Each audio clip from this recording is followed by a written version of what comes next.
Hello, hello. I am going live in two places. Hi, it's MoJo. How you doing? Yes, I'm doing a YouTube live show at the same time as an Insta show. And you know what? The way this works out is that you can tell that I've got a backdrop of the beach. And I'm not really at the beach. And I know you always thought that I really was, but I'm not. That's hilarious. Okay, I think I'm going to get a different chair to sit on. So, live video means I'm going to be live. I'm doing something different. I'm going to sit on my stool. Oh, check out the heart on my shirt. Isn't that cool? I got that on clearance at a shop online. And I'm not going to tell you who it is because I don't really like them that much, but I do like this top. And it goes perfectly with this skirt. Okay, let's see if this is any better. Yeah, now you can see my heart. See my heart. That's good. So this is going to be so cool. So welcome to today's broadcast. We're talking about how the patriarchy keeps you from getting what you want. And this is not just for, wow. Okay, there you go. This is not just for women, but it is mostly for women because women have a lot more trouble manifesting than men do. And I've figured out why. So here I am. So we, as women, we are very interested in law of attraction and manifesting and being able to get what we want. Men are too, but they are less likely to feel like they never get what they want. And I'm talking obviously in generalizations. You know that there are plenty of men who can't seem to get what they want, never have what they want, and blah, blah, blah. And there are plenty of women who achieve everything they want. And whether they work hard or not, they get what they want, right? Okay. But generally speaking, women have a harder time of it than men. And so this has been kind of coming up lately started with a conversation I had with my husband recently when he talked about how when he moved here from Illinois, he was in the job that he kept as he moved here. And he just was thinking, I'm a little bit tired of northern Midwestern weather. And I would like to move south, someplace warm, and maybe someplace where I could sail on open water. And these were his desires. He just sort of put those three things out to the universe: south, warm, and open water for sailing. Just sort of like thought that, tucked it away in the back of his head. And lo and behold, one day, there was an email that went around at the place where he worked where they were looking to move people out of state. And there were two positions that interested him. One was in Florida. He had been there, I think it was St. Petersburg. He had been there for a sailing race, a regatta of some sort, and liked the area. And the other one was Houston. So he put in for both of those. And the Houston job was the one that he got. So he moved here to Houston. We would never have met if he hadn't moved here to Houston. Maybe, probably, somehow. So he just sort of put it out there, and then it happened. And this reminds me of my son-in-law. Now, my son-in-law is also a white man, like my husband. And my daughter always talks about how my son-in-law is just great at manifesting. He just sort of wants something and it just sort of appears for him. And then, which I find interesting, it's just like he's kind of magic, but really it's like he just has an innate sense of the law of attraction and how it works. He doesn't sit there and work on it. He doesn't journal. He doesn't make vision boards. He doesn't even know about these things. He just says, hey, I think I would like to have XYZ, and XYZ appears in his existence. So wouldn't we love to all do that, right? Wouldn't we just love to? And of course, you're always manifesting, but if you're not getting what you want, and that's a whole nother topic, but the law of attraction is always going on. Your thoughts are always becoming things, right? So it's always happening. But if you're not getting what you want, then you need to change something, do it differently. So I want to talk about why it's harder for women and how the patriarchy keeps you from getting what you want.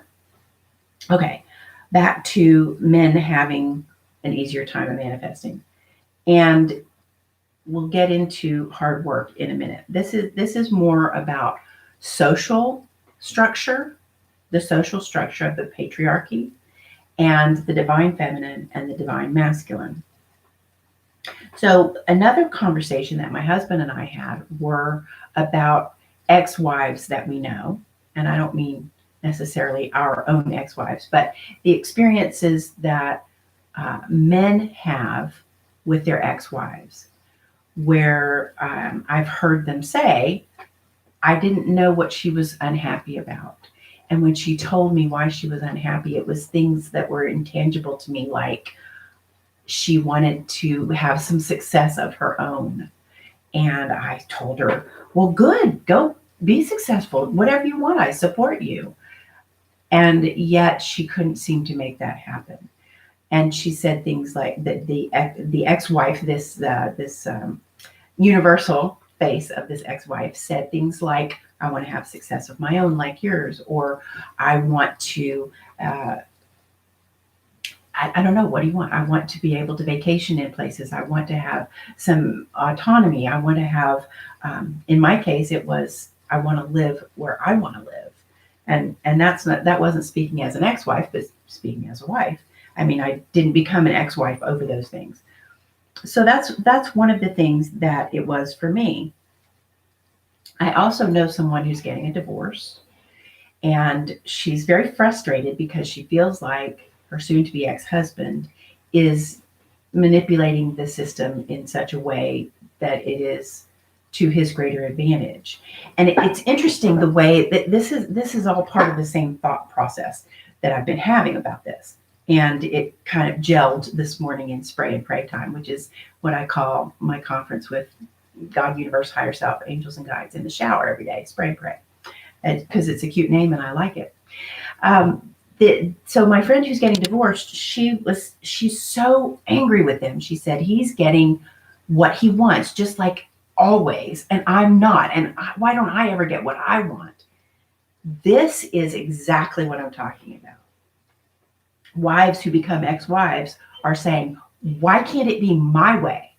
Why can't I have something that I want? Why indeed? Okay, so I'm also very interested in sociology and anthropology. So you know the history of humankind and how the men were the hunters and the women were the gatherers and nurturers, right? So the men went out with their muscle and they killed the beast, and then they learned to farm, and with their muscle they dug the ground and they planted the seeds and they made it grow and they harvested and they had food for their families and they provided, right? While women made the babies, fed the babies, nurtured the babies, connected with other women so they could all take care of their children and grow them into human beings. It happens that last night my husband and I watched the movie Lucy from 2014, starring Scarlett Johansson, best butt in Hollywood, in my opinion. And part of that movie is, it's science fiction. You might like it, you might not. I don't know. It's also kind of a horror movie. But in it, a professor says, this professor who knows about the brain and using your brain, and I think that the percentage of brain use has been disproven since then, but he says that the cell, if it lives in an environment that is unfriendly or destructive or untenable, it will become immortal. If it lives in an environment that is conducive to life, it will reproduce. And that's the basis of human beings. We reproduce because we have lived in, for millennia, we've lived in millions of years in environments that are conducive to continued life. So we reproduce, and that's what we do. And the women have the part of the birthing and the nurturing and the growing and the instructing and the loving and the connecting, right?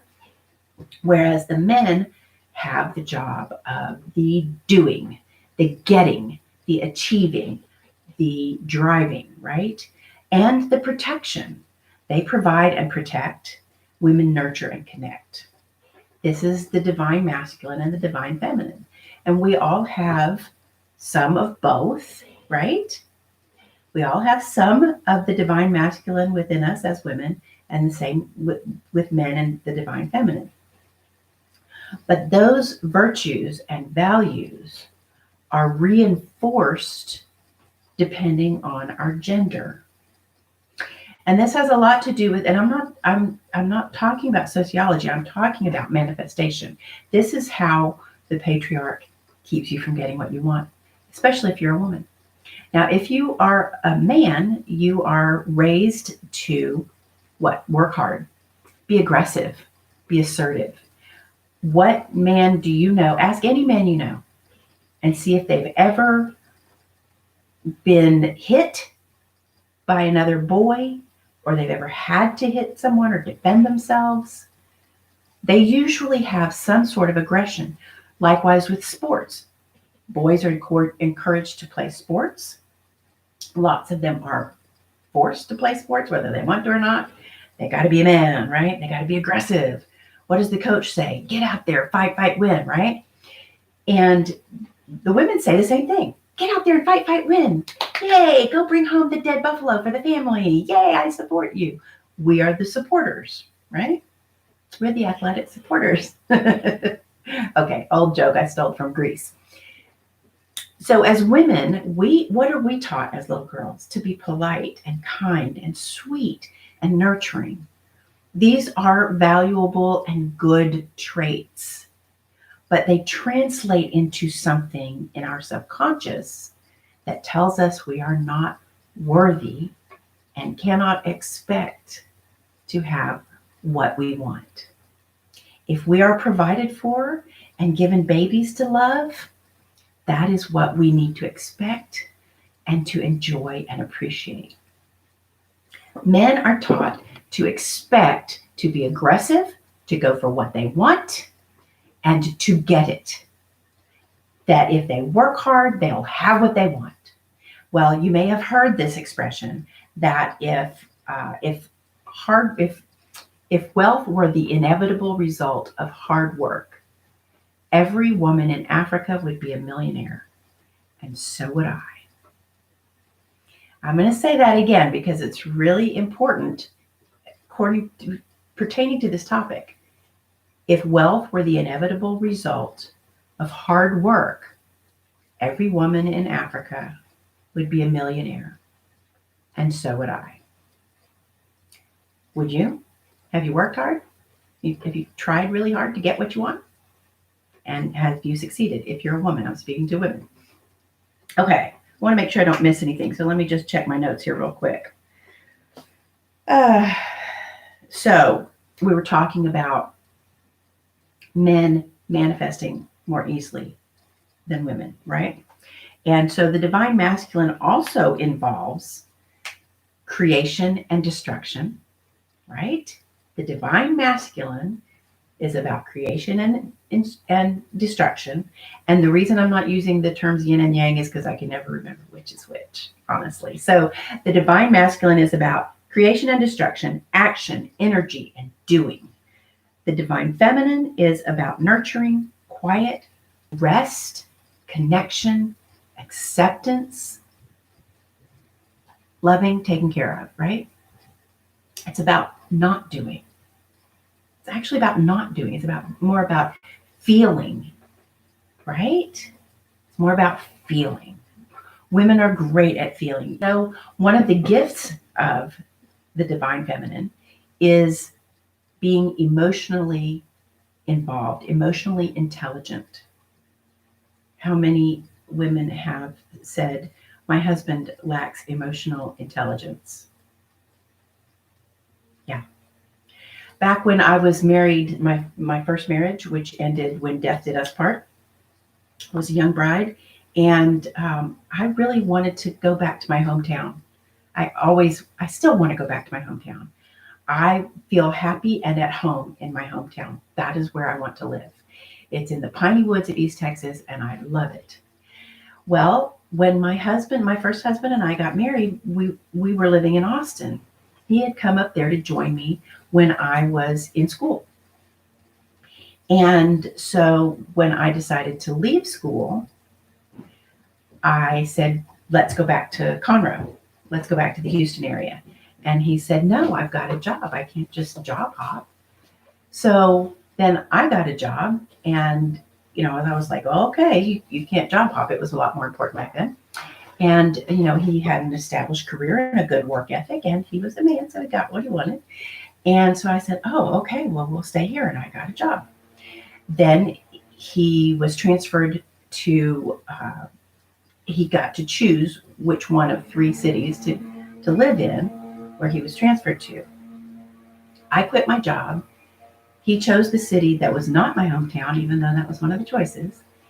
And I moved there with him, and I found a job, and I took a 25% pay cut. Now, if the roles had been reversed, if I had been the primary breadwinner, would we have done it that way? I don't even know. And granted, I'm old. I'm in my mid-50s. This was a while ago, but lots of things are not that different now. It's not that different now. I mean, the primary breadwinner is usually the man, if there is a man. And a woman, whether she's married or not, may have very few choices on where she works, where she lives, and how she lives. She has to do what she can to get by. And then manifesting becomes like this, why even try? I have to do what I have to do, right? And when we look at the masculine model of just work hard and expect to get what you want, and you'll get what you want, it doesn't work for us. And why? Because that's not what's inside of us. That's not what's in our subconscious. It's not the experience we were given when we were children. We were taught to expect to hopefully, have a husband and children. That's basically what little girls all are taught to expect. I will say this, I ran across a really interesting article about a woman who went back and interviewed the mean girls and her friends from high school, and she's in her 40s, I think.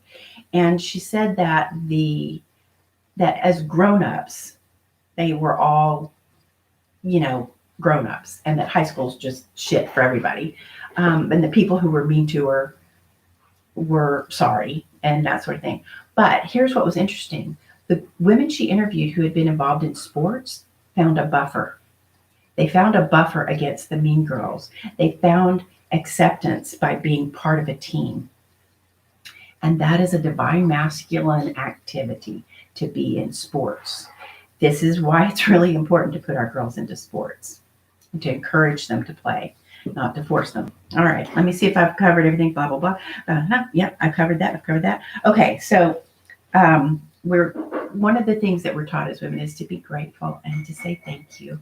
And gratitude is nothing to sneeze at when it comes to manifestation. It really isn't.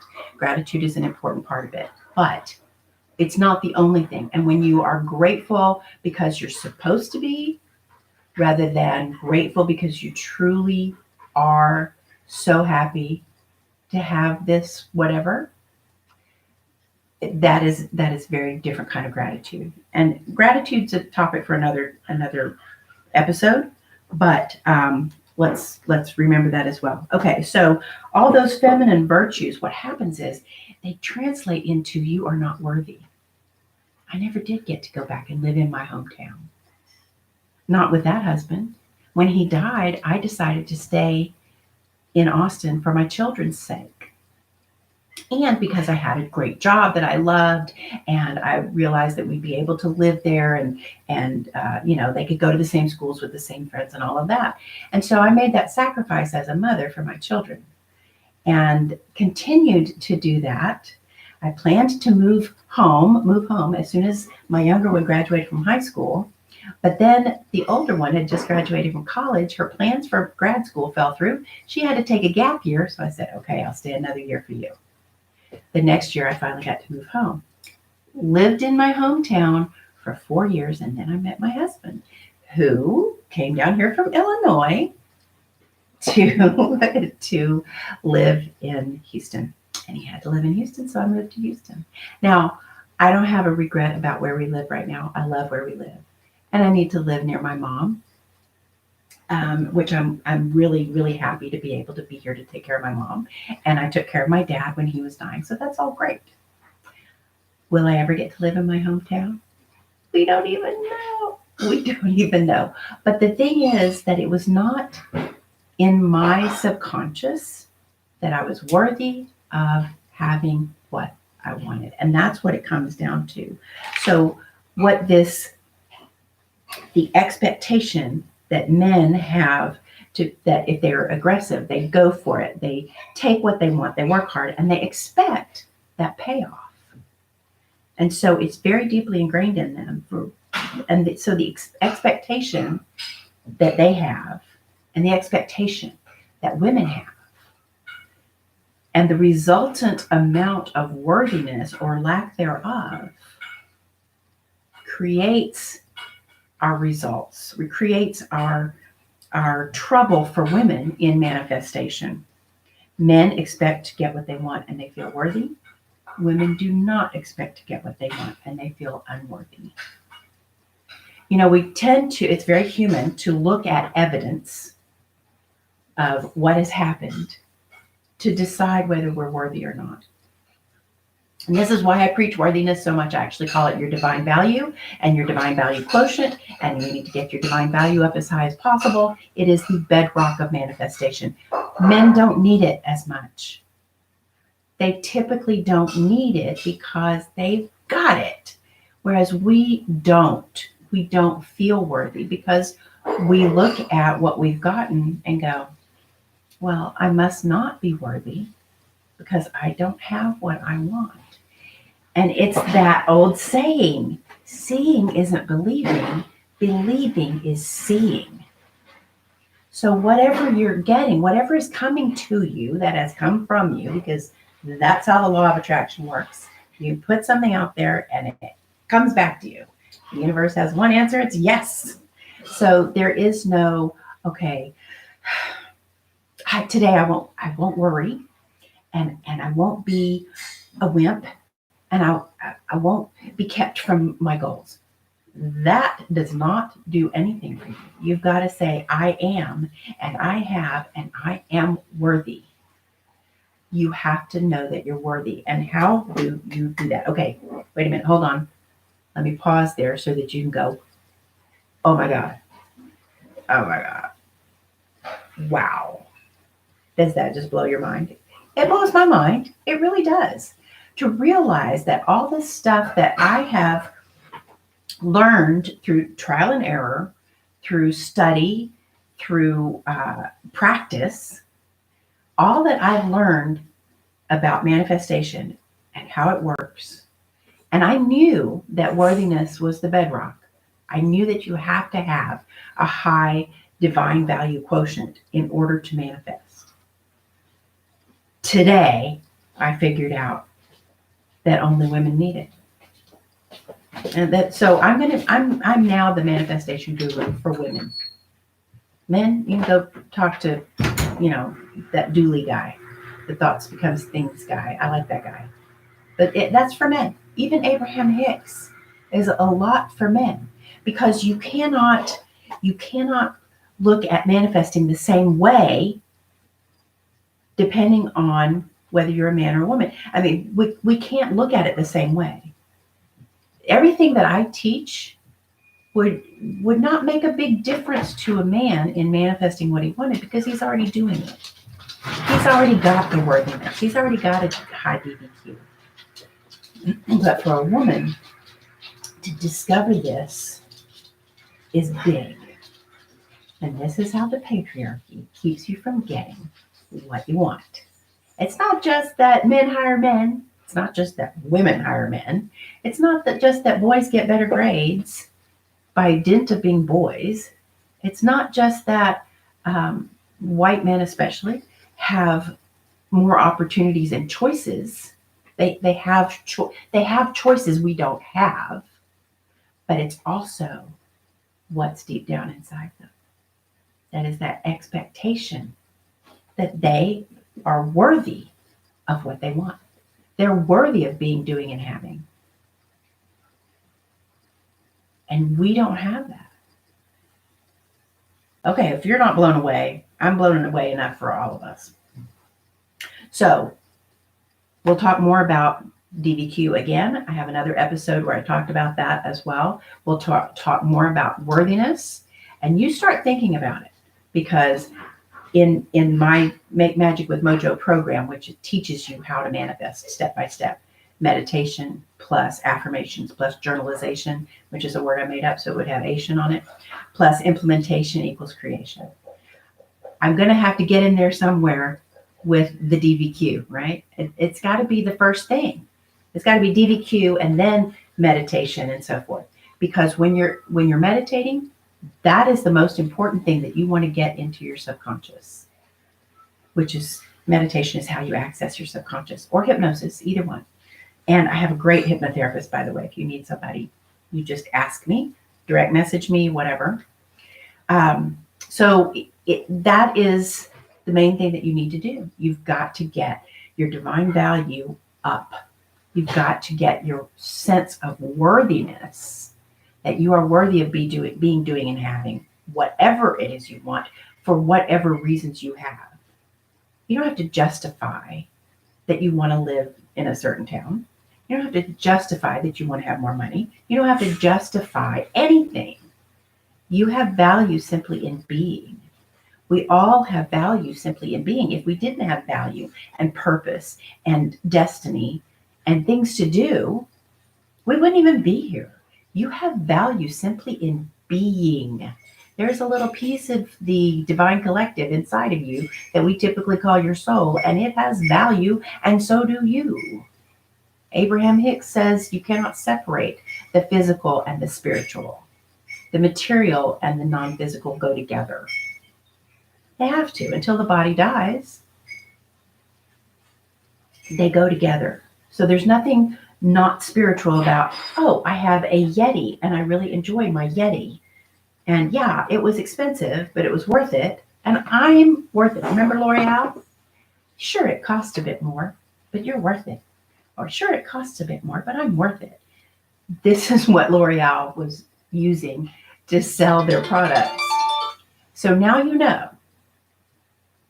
It costs a bit more, but you're worth it. You are worth it. You are worthy. Worthy. Okay, I'm going to stop. I know that's enough. I know that I'm hammering at this, but I was just so blown away and I had to share it with you. All right. Until next time, you be good. Oh,